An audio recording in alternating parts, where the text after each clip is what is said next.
ஓம் சக்தி. உலகமெல்லாம் சக்திநெறி ஓங்க வேண்டும். ஒவ்வொருவர் மனக்குறையும் நீங்க வேண்டும். அன்னையின் திருவருள் பொங்கி வழியும் மன்றங்களுள் ஈரோடு மூலைப்பட்டறை மன்றமும் ஒன்று.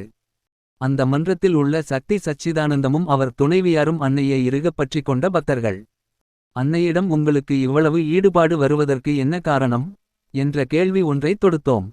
சக்தி சச்சிதானந்தம் அவர்களின் துணைவியார் ஆனந்த கண்ணீர் மல்க தங்கள் வாழ்வில் நடந்த நிகழ்ச்சிகளை சொன்னார். என் கணவர் வேலை நிமித்தமாக ஓமன் என்ற அரபு நாட்டில் பணிக்குச் சென்றிருந்தார். சவுண்ட் ஜெனரல் என்ஜினியரிங் கம்பெனி என்பது அதன் பெயர்.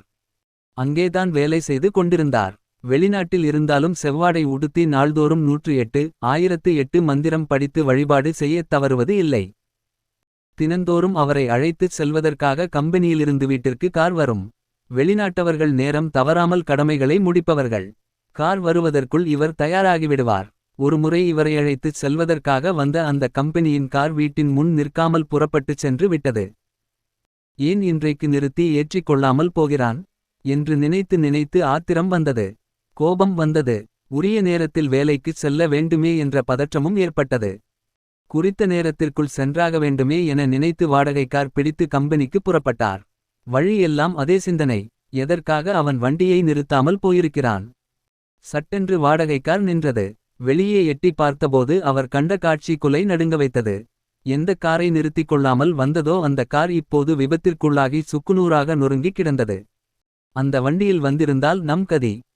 நம்மை காப்பாற்றவே அன்னை இந்த வண்டியிலேறி வராதபடி தடை போட்டு விட்டாள் என்று சக்தி சச்சிதானந்தம் மகிழ்ந்தார். அன்று எனது மாங்கல்யம் பறிபோயிருக்க வேண்டும். அது நடவாதபடி காப்பாற்றினாளே அன்னை.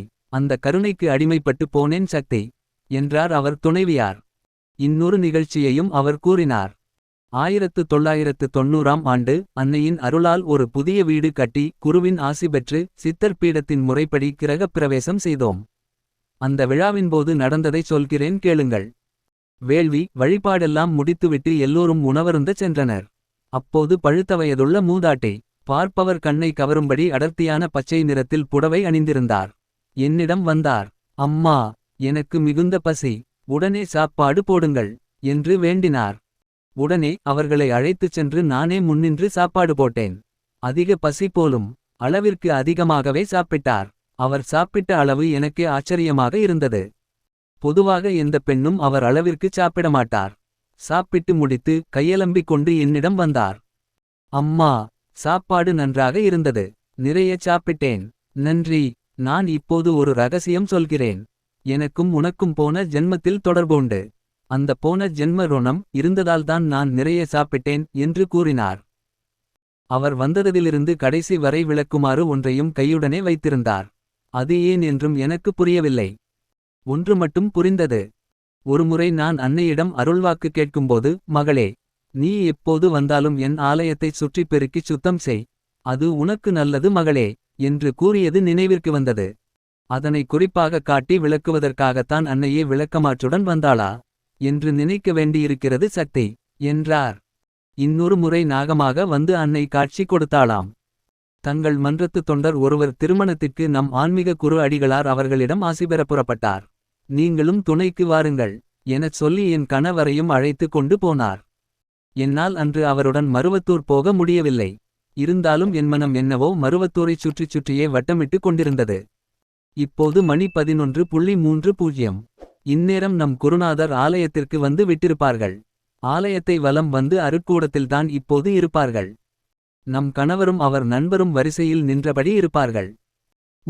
இன்றைக்கு அம்மாவை தரிசிக்க நாம் கொடுத்து வைக்கவில்லை என்று ஏங்கியபடி இருந்தேன். அப்போது எங்கள் வீட்டில் குருபடத்திற்கு அருகே சுமார் 5 அடி நீளத்துடன் கையளவு பருமன் கொண்ட ஒரு நாகம் வந்தது. அது மெல்ல ஊர்ந்து வந்து எனக்கு சற்று தொலைவில் நின்றபடி என்னையே படமெடுத்து பார்த்து கொண்டிருந்தது. எனக்கு உடம்பெல்லாம் சிலிர்த்து போய்விட்டது. பயம் என்பதே இல்லை. அம்மாவின் நினைப்பிலேயே கிறங்கிப் போயிருந்த நேரத்தில் அந்த நாகம் வந்ததால் பயம் வரவில்லை. அம்மா, நீதான் கண்கண்ட தெய்வம். எங்கேயோ இருந்து கொண்டு உன்னை நினைத்து நினைத்து ஏங்கிக் கிடந்தாலும் என் ஏக்கத்தை தீர்க்க வந்துவிட்டாயடி தாயே என்றபடி மண்டியிட்டு தொழுதேன். நிமிர்ந்து பார்க்கிறேன். மறைந்து போய்விட்டாள். நம்மிடம்தான் என்பதில்லை, இந்த சின்ன பையன்களிடமும் வாண்டு பையன்களிடமும் அம்மா எப்படியெல்லாம் விளையாடுகிறாள் தெரியுமா சக்தி? எங்கள் மன்றத்தில் தினசரி வழிபாடு நடக்கும். கார்த்திக் என்ற பையன் 6 வயசு பையன். தினமும் வருவான். அம்மா படங்களை நன்றாக துடைத்துச் சுத்தம் செய்வான். அம்மாவின் 108 அடிகளாரின் 108 மந்திரங்கள் அவனுக்கு மனப்பாடம். அம்மா அப்பாவிற்கு பயந்த பிள்ளை. அவனுடைய தெய்வ பக்தி கண்டு மற்ற பையன்களெல்லாம் கேலி செய்வார்கள் என்றாலும் அவன் தினசரி மன்றம் வரத் தயங்குவதில்லை. ஒருமுறை அவன் தகப்பனார் கைக்கடிகாரத்தை கட்டிக்கொண்டு போய் நண்பர்களிடம் பெருமையாக காட்டியிருக்கிறான். விலையுயர்ந்த கடிகாரம் அது. மற்றவர்களிடம் இல்லாத ஒரு பொருள் தன்னிடம் இருப்பது குறித்து ஒரு பெருமை. அந்த பெருமித நினைப்பில் சிறுவர்களோடு விளையாடிக் கொண்டிருந்தான். எதிர்பாராத விதமாக அந்த கைக்கடிகாரம் கீழே விழுந்துவிட்டது. ஓடாமல் பழுதடைந்து விட்டது. குலுக்கி குலுக்கி ஆட்டிப் பார்த்தும் ஓட மறுத்து விட்டது. அதை பார்த்து மற்ற சிறுவர்கள் பயந்தபடி ஒதுங்கிக் கொண்டனர். அப்பா அடிப்பாரே என்ற பயம் வந்து விட்டது அவனுக்கு. என்ன செய்வது புரியாமல் அழ ஆரம்பித்துவிட்டான். ஒரு குறும்புக்கார பயல் ஏண்டா கார்த்திக், உனக்குத்தான் ஓம் சக்தி இருக்கிறதே, போய் உன் ஓம் சக்தி அடிகளாரிடம் வேண்டிக்கொள், கடிகாரம் ஓடும் என்றான். சொல்லிவிட்டு அவனும் ஓடிவிட்டன். அந்த பையன் என்ன செய்தான் தெரியுமா? நேராக மன்றத்திற்கு வந்தான். கை கால் அலம்பிக் கொண்டு உள்ளே நுழைந்தான். அடிகளார் படத்திற்கு எதிரே அந்த கைக்கடிகாரத்தை வைத்து விட்டான். அடுத்த வினாடி கருத்தரிக்கும் முன்பிகுந்தே என்று பாடத் தொடங்கி ஓம் சக்தி மைந்தா போற்றி ஓம் என்று தொடங்கி ஓம் பங்காரு பாலகா போற்றி ஓம் என்று கூறி முடித்தான். எழுந்து அந்த கடிகாரத்தை பார்த்தான். ஓடாத கடிகாரம் ஓடிக்கொண்டிருந்தது. ஓம் சக்தி என்று கூறியபடி மீண்டும் விழுந்து கும்பிட்டான். கெட்டிக்கார பயல். குருவை பிடித்தால் சீக்கிரம் காரியம் நடக்கும் என்கிற உளவு அவனுக்கு எப்படி தெரிய வந்தது? இதெல்லாம் நமக்குச் சின்ன விஷயம். 6 வயது பையனுக்கு அது பெரிய பிரச்சனைதானே. விலை உயர்ந்த கடிகாரம். அப்பா அடிப்பார். நண்பர்கள் கேலி. அவன் வயதிற்கு அது பெரிய பிரச்சனைதானே. அந்த 6 வயது பையனிடம் அம்மா விளையாடினாளே, அதுதான் சக்தி. அம்மா என்று பரவசப்பட்டு கூறினார் சக்தி சச்சிதானந்த் தன் துணைவியார். குருவடி சரணம். திருவடி சரணம். ஓம் சக்தி.